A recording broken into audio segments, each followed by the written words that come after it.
પોલીસે પૂછ્યું ત્યારે એમ કહેતો હતો કે ખજૂરવાળી મેટર હતી ને એટલે એને મને માર્યું ને આમ થયું ને. ભાઈ તે પોલીસને એ તો ન કીધું કે હું કીર્તિ પટેલને કેટલી બેફામ ગાળું દેતો હતો. કાજલ વચ્ચે ટેપકી હતી, બે ફામ ને બે કટકા દ્યોસો ગાયડું. તમે બેનું દીકરીઓને હારા લાગો છો હે? હૂપ હૂપ કરીને આમ તેમ કોઈ દિવસ કોઈ બેનું દીકરીઓને હદ બાર તમે મરદો છો મરદો. બંગડી પહેરી લ્યો, બેનું દીકરીઓ બાંધવાનો શોખ હોય તો. સોશિયલ મીડિયાની ઉપર છેલ્લા કેટલાક સમયથી એ વારંવાર ચાલતી જોવા મળે છે. બે સોશિયલ મીડિયા ઇન્ફ્લુએન્સર હોય, બંને સામને આવ્યા હોય અને સોશિયલ મીડિયા ઉપર જ એ પોતાનો વિવાદ અને વિખવાદ એ રજૂ કરતા હોય છે. અને આ જ વિવાદ અને વિખવાદની વચ્ચે કોઈ અન્ય સોશિયલ મીડિયા ઇન્ફ્લુએન્સર દ્વારા બેમાંથી કોઈ એકનો પક્ષ લઈ અને વિવાદ એ મોટો કરતા હોય છે. અને એવી જ કોઈ ઘટના ફરી એક વખત બની કે જેના કારણે ગીર સોમનાથની અંદર રોયલ રાજા ઉપર હુમલાની ઘટના બની. અને હુમલા બાદ ફરી એક વખત સોશિયલ મીડિયાની અંદર વોરની શરૂઆત થતું હોય તેવું લાગી રહ્યું છે. નમસ્કાર, આપ જોઈ રહ્યા છો ન્યૂઝ રૂમને, આપની સાથે હું છું પ્રદીપ. ગીર સોમનાથ જિલ્લાના સૂત્રાપાડાના યુટ્યુબર રોયલ રાજા ઉપર હુમલાની ઘટના બની. પહેલાં તેનું અપહરણ કરવામાં આવ્યું, ત્યારબાદ તેની ઉપર હુમલો કરવામાં આવ્યો અને ગંભીર રીતે ઘાયલ થયા બાદ તેને જૂનાગઢની હોસ્પિટલમાં દાખલ કરવામાં આવ્યો.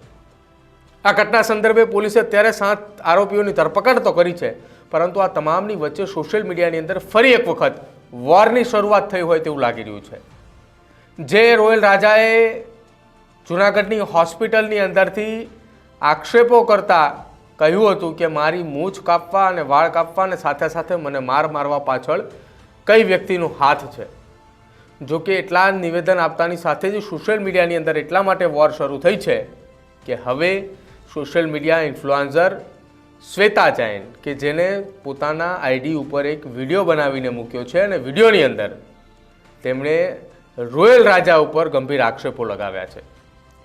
રોયલ રાજા ઉપર આક્ષેપો લગાવતા કહ્યું છે કે બે સોશિયલ મીડિયા ઇન્ફ્લુએન્સર વચ્ચેનો વિવાદ અને વિખવાદ હતો, જેની વચ્ચે તેઓ આવ્યા અને ગંભીર એટલે કે ન બોલાય તેવી ભાષાની અંદર તેને એક મહિલાને ગાળો આપી છે.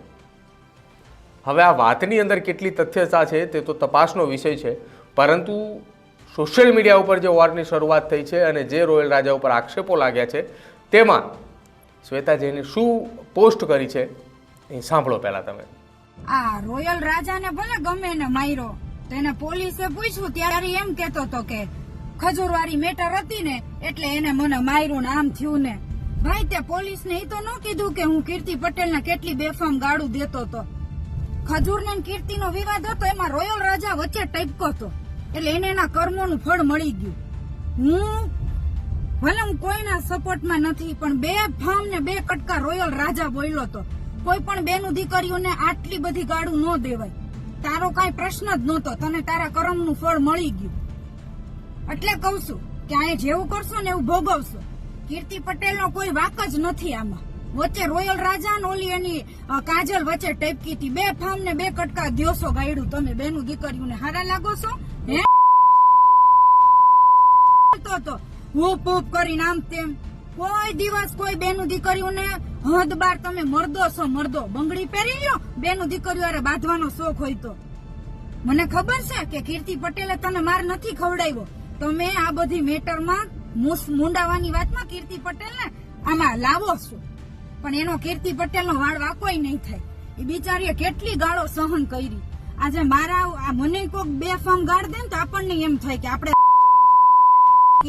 અને ખજૂર, તારા મોઢામાં જીભ નથી તો તું માણા પાયદળિયા ઉભા કરસ. તું બોલ ને, કીર્તિ તને લલકારે છે તો તારે જવાબ દેવો જોઈએ કીર્તિ પટેલને. આ રોયલ રાજા અને બીજા 2-3 લંગુરિયા ફંગુરિયા ઉભા કર્યા તે ખજૂર ને કીર્તિની મેટરમાં ગામ આખું વચ્ચે પડ્યું છે. ઉડતા તમે લ્યો છો. લે બોલજો જી બેફામ ગાળું. કીર્તિ છે આ તો, બીજી કોઈ બેન દીકરી કોઈ ગાળું દેશે ને મારથી સહન નહીં થાય. તો શ્વેતા જૈનની આ પોસ્ટની અંદર એવું કહેવામાં આવી રહ્યું છે કે કીર્તિ પટેલ અને નીતિન જાની એટલે કે ખજૂરની વચ્ચેનો જે વિવાદ ચાલી રહ્યો હતો, આ વિવાદની વચ્ચે રોયલ રાજાની એન્ટ્રી હતી અને રોયલ રાજાએ બેફામ ગાળો એ કીર્તિ પટેલને બોલી હતી. કોઈને એ ના દેખાયું કે કીર્તિ પટેલને બેફામ ગાળો એ રોયલ રાજાએ આપી. આ પ્રકારનું નિવેદન એ શ્વેતા જૈનનું હતું. અને સાથે જ જ્યારે મારવાની ઘટના બની છે ત્યારે હજુ સુધી પોલીસ પાસે એવા કોઈ પણ પ્રકારના પુરાવા નથી કે જેમાં કીર્તિ પટેલનો ઉલ્લેખ હોય અથવા કીર્તિ પટેલના કહેવા ઉપર આ પ્રકારનું કોઈ કામ થયું હોય. આવા આક્ષેપો લગાવતાની સાથે જો સોશિયલ મીડિયાની અંદર શ્વેતા જૈને જે છે તે એક વિડીયો બનાવીને પોસ્ટ કર્યો છે અને આ વિડીયો પોસ્ટ થતાની સાથે જ હવે એવું લાગી રહ્યું છે કે સોશિયલ મીડિયાની અંદર આ ઘટના બાદ ફરી એક વખત કોઈ વોરની શરૂઆત થાય. જો કે સોશિયલ મીડિયા ઉપર સોશિયલ મીડિયા ઇન્ફ્લુએન્સર જે છે તે આ જ પ્રકારની વોર એ વારંવાર ચલાવતા હોય છે અને જેના કારણે અનેક વખત એ વિવાદ અને વિવાદ પોલીસ સ્ટેશન સુધી પહોંચ્યો છે. ત્યારે ગીર સોમનાથનો આ વિવાદ અને વિવાદ જે સોશિયલ મીડિયાથી શરૂ થયો હતો એ પણ પોલીસ મથકે પહોંચ્યો છે. તમારું શું માનવું છે ગીર સોમનાથના યુટ્યુબર રોયલ રાજાના ઉપર થયેલા હુમલાને લઈને અને એ હુમલા બાદ ફરી એક વખત સોશિયલ મીડિયામાં જે શરૂ થયેલી આ વોરને લઈને તે ખાસ અમારા કમેન્ટ સેક્શનની અંદર જણાવજો. જોતા રહેજો ન્યૂઝરૂમ. નમસ્કાર.